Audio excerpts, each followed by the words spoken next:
I'm wondering if you can talk about how to tell the difference between limitations that we're perceiving with our mind and limitations that life is presenting to us, and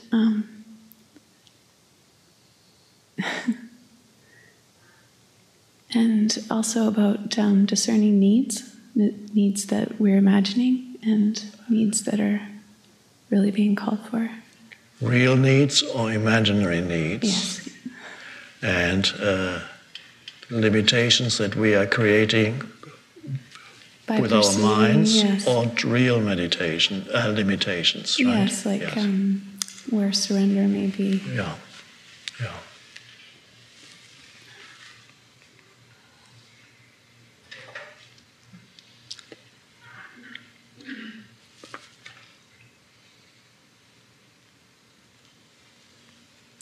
Well, the needs are really, the true needs are not that many.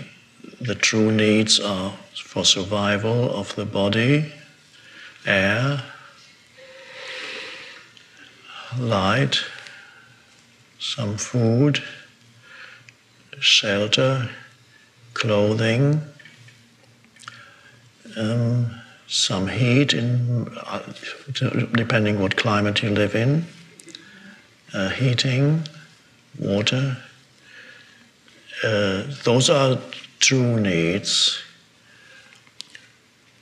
What goes beyond that is probably not a true need, not a need, but something else. Let's just briefly look at limitations.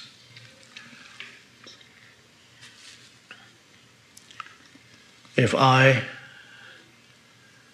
say, I'm going to train for the next Olympics because I want to get a gold medal in 100 meters, and my mind says, no, you won't. Is that a true limitation, or am I imagining it? It is, of course, a true limitation. Some extreme New Age people might say, if you really wanted it, you could do it. But I'm telling you, no.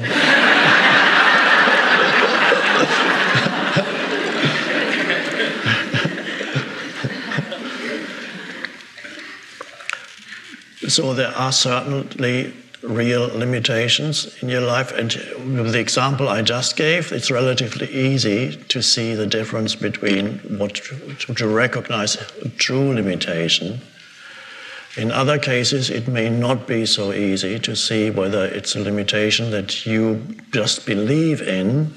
I can't do it because you've been conditioned not to believe in yourself or your power, the power that can come through you.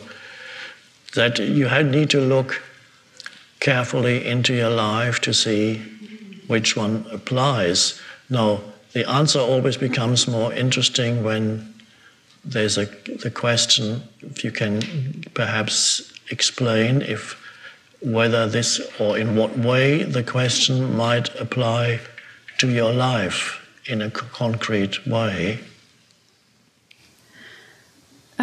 Well, I have had some challenges with illness. Yes. And I'm starting to understand that there's a story underlying that. Yes. So sometimes I get a little bit confused about whether I'm just perceiving what's arising and giving it energy, or if it's actually real. So there's a physical, an illness, or? I've had some challenges like neurological and you discovered something in your mind that may be connected to that? I think so, like there's definitely intensity that happens when I start thinking about it. Yes. It seems to generate a lot more constriction. Yes. It makes it worse. Yes. Whatever I'm perceiving. But sometimes I'll sort of observe that I'm thinking about it and then react to that with a kind of a, like it'll be a harsh reaction, like, don't think that, which Yes. doesn't help either. Yes. Well, with illness, then the most helpful approach is to accept whatever it is that you experience at this moment. It's always this moment, by the way, you might have noticed. To accept whatever you experience at this moment, which some people believe means to accept your illness. No, because illness is a concept in the mind. The reality of the illness is only whatever you experience at this moment. That's the reality. The term illness is already a mind-created concept. If you focus on that mind-created concept proliferates and grows. And then the mental image of illness, or I am ill, or I am a sufferer of this illness, grows the more you focus on that.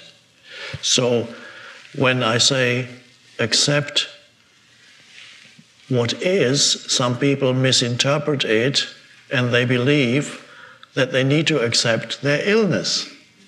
That's not the case. You don't need to accept your illness, because the very idea of illness is an idea in the mind. Because there is no illness, there's what you experience at this moment is the reality of the illness. Even if the doctor tells you it's this or it's called this or that and it doesn't look good, it's still the case that the reality of it is this moment, and that's what you accept internally. That's what is. And that can always be reduced to discomfort or pain or some form of disability. That's about or weakness. That's what, and that's what you stay with. And then you can go from there.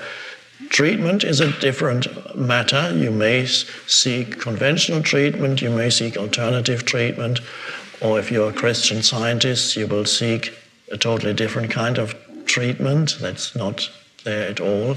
But I'm not recommending anything. That's all up to you. I'm not saying this is wrong or this is right.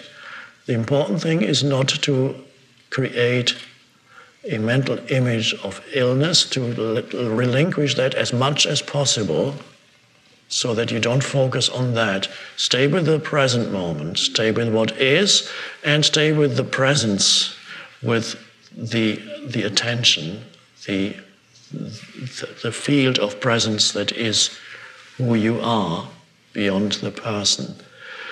So, and then allow the challenge of the illness to push you into the present moment more.